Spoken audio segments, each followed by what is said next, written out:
Assalamualaikum warahmatullahi wabarakatuh dan salam sejahtera. Akhir-akhir ini KPM banyak menerima pandangan berkaitan dengan pembukaan semula sekolah secara bersemuka pada 1 September 2021.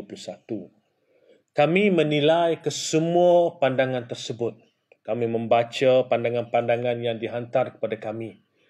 Dan terima kasih kami ucapkan di atas kesemua pandangan yang diberikan. Saudara-saudari sekalian, sewaktu kita umumkan bahawa kementerian berhasrat untuk membuka sekolah pada 1 September 2021, kita umumkan pada 17 Julai, mungkin ramai yang terlepas pandang bahawa kita jelaskan dalam kenyataan media yang sama. Ya, kalau saya boleh kongsikan, saya kongsikan kenyataan media kita pada waktu itu. Kita kata, mengambil kira kadar vaksinasi ini, KPM telah membuat ketetapan bahawa sekolah akan dibuka secara berperingkat untuk pengajaran dan pembelajaran bersemuka mulai 1 September 2021. Dan dalam perenggan berikutnya, kita sebut bahawa namun begitu, KPM akan terus mengambil kira penilaian risiko oleh KKM dan MKN bagi melihat sekiranya terdapat keperluan untuk membuat perubahan terhadap tarikh tersebut. Nah, kita sebut bahawa sebarang perubahan ini kita akan maklumkan lebih awal.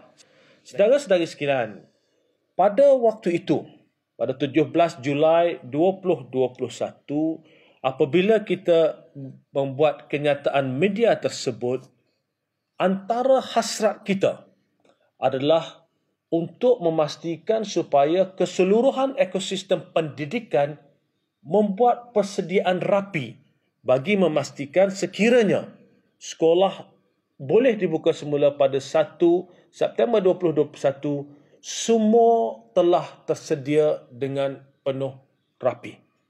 Dan saudara-saudari sekalian, kita perlu ingat bahawa menguruskan kementerian ini bukan sesuatu yang mudah. Dengan murid melebihi 5 juta orang, guru hampir 500,000 orang, sekolah lebih daripada 10,000 buah sekolah di seluruh negara, maka kami perlu membuat persediaan rapi dan memastikan keseluruhan ekosistem pendidikan itu bersedia. Jika saudara-saudari ingat, pada waktu itu, sewaktu kenyataan media dikeluarkan pada 17 Julai, kita sebut bahawa jumlah guru yang telah menerima sekurang-kurangnya dos pertama adalah seramai 61.3% dari keseluruhan guru.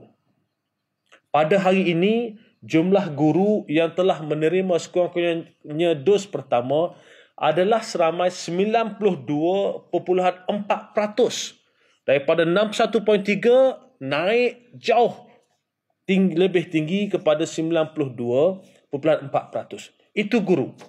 Untuk AKP pada waktu itu 46.3% dan pada hari ini 87.9% AKP telah menerima sekurang-kurangnya dos pertama.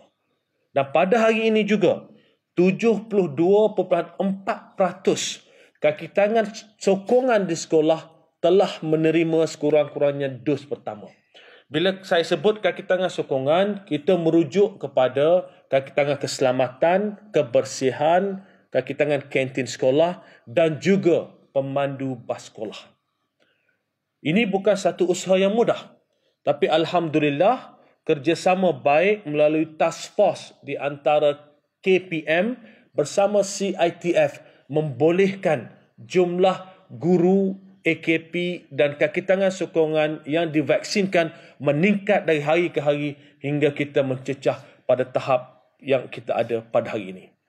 Itu merupakan salah satu komponen penting yang perlu disediakan bagi memastikan sekolah dapat dibuka dalam keadaan yang selamat. Saudara-saudari sekalian, apabila kita bercakap tentang pembukaan semula sekolah, ianya akan membawa pada pergerakan yang cukup ramai. 5 juta orang murid. Lebih 5 juta orang murid, hampir 500,000 orang guru. Sebab itu, kita perlu membuat penelitian yang rapi Ada yang tanya kenapa dah nak 1 September tak umum-umum lagi. Kita dah sebut bahawa apa-apa sahaja perubahan kita akan maklumkan lebih awal. Ya, sekurang-kurangnya kalau nak buka sekolah, seminggu sebelum buka sekolah kita akan maklumkan. Namun saya ingin jelaskan di sini tentang konteks pembukaan sekolah ini dalam konteks Pelan Pemulihan Negara. Ini mungkin ramai yang terlepas pandang bahawa untuk negeri yang berada dalam fasa 1, memang sekolah tidak dibenarkan dibuka. Ini adalah berdasarkan SOP Majlis Keselamatan Negara. Negeri fasa 1, sekolah tak boleh dibuka. Negeri yang fasa 2, kalau nak buka, boleh cuma untuk murid kelas peperiksaan sahaja. Ini tingkatan 5 dan tingkatan 6. Itu negeri fasa 2. Negeri fasa 3 boleh untuk murid kelas peperiksaan dan murid-murid lain. Namun, untuk negeri fasa 2 dan negeri fasa 3 ini, keputusan untuk membuka itu adalah tertakluk kepada penilaian risiko dalam setiap negeri tersebut. Jadi kita tak boleh kata kita akan boleh 1 September maka buka semua. Tidak. Kita kata target kita, hasrat kita 1 September.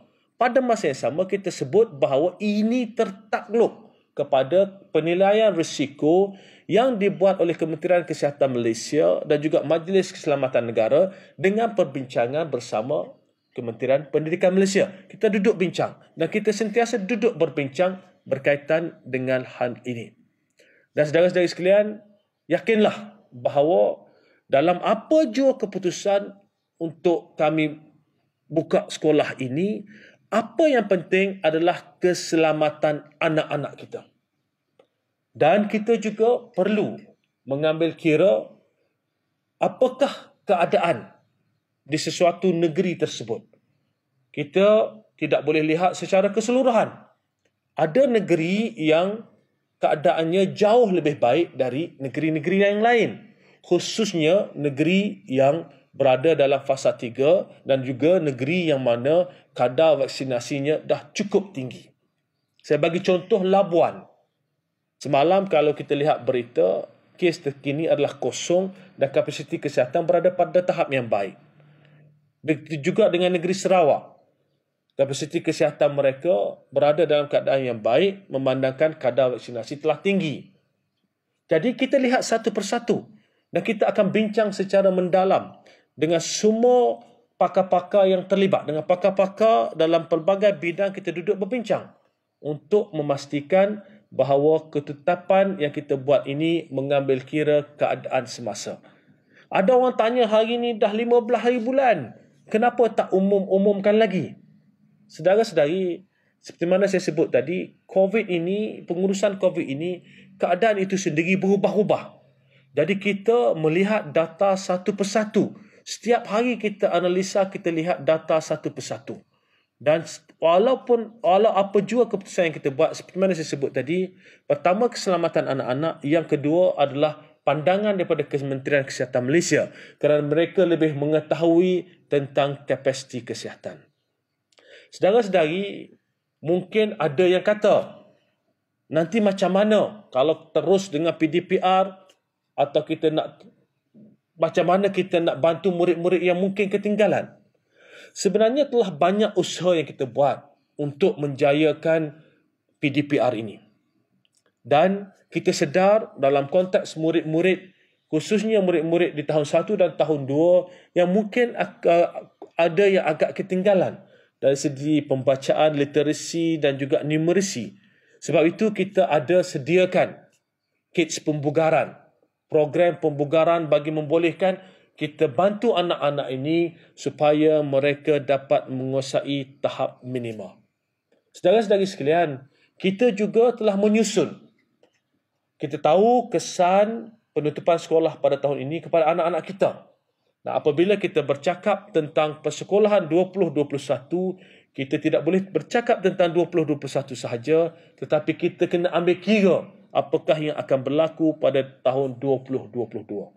Semua perkara ini telah berada dalam perancangan KPM, Memang kita dah teliti, kita dah susun rapi, kita dah ada perancangan A, perancangan B, perancangan C, perancangan D. Namun begitu, kita perlu melihat keadaan semasa sebelum kita memilih apakah perancangan manakah yang akan dilaksanakan. Saudara-saudari, berdasarkan penelitian semasa, KPM telah membuat ketetapan bahawa pembukaan semula sekolah dilewatkan sedikit ke 3 Oktober 2021. Pembukaan ini akan dibuat secara berperingkat bermula dengan kelas peperiksaan. Perincian mengikut fasa Pelan Pemulihan Negara akan dimaklumkan oleh KPM dalam masa terdekat. Namun, seperti mana saya nyatakan pada awal tadi, berdasarkan SOP MKN, tidak ada sekolah yang akan dibuka untuk negeri fasa 1 Pelan Pemulihan Negara. Saya amat berharap penjelasan ini dapat meredakan kebimbangan dalam kalangan ibu bapa tentang pembukaan semula sekolah. Percayalah, dalam setiap keputusan yang kami ambil untuk membuka semula sekolah, keselamatan anak-anak kita sentiasa menjadi keutamaan. Namun begitu, kita sedar, kita ingin melihat anak-anak kita dapat kembali belajar secara bersemuka di sekolah dengan guru-guru mereka dan dapat bermain dengan kawan-kawan mereka. Saudara-saudari, saya bagi pihak KPM memohon jasa baik semua agar terus memberi kepercayaan kepada kami untuk memastikan kita dapat bersama-sama melakukan yang terbaik demi untuk generasi pewaris negara kita.